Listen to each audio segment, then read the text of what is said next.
महाराजा रणजीत सिंह का जन्म 13 नवंबर 1780 को पाकिस्तान के गुजरांवाला शहर में हुआ था। बहुत कम उम्र में चेचक के कारण उनकी एक आंख की रोशनी चली गई थी और उनके चेहरे पर गहरा निशान रह गया था। पितामह सिंह सुक्रजकिया मिस्र के कमांडर थे, जिसका मुख्यालय गुजरांवाला में था।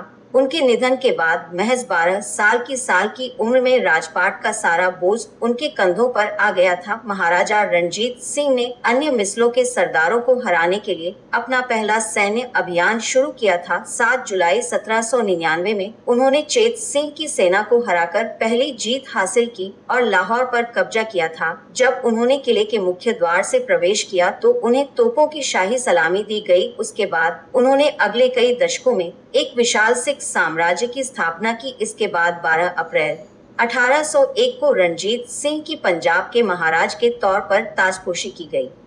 महाराजा रणजीत सिंह एक अच्छे शासक होने के साथ साथ काबिल सैन्य कमांडर भी थे। उन्होंने उस समय की एशिया की सबसे शक्तिशाली स्वदेशी सेना को और मजबूत करने के लिए युद्ध में पश्चिमी आधुनिक हथियारों के साथ पारंपरिक खालसा सेना बनाई थी, जिसे ब्रिटिश भारत की सर्वश्रेष्ठ सेना माना जाता था। 1802 में उन्होंने अमृतसर को अपने साम्राज्य में मिला लिया और 1807 में उन्होंने अफगानी शासक कुतुबुद्दीन को हराकर कसूर पर कब्जा किया।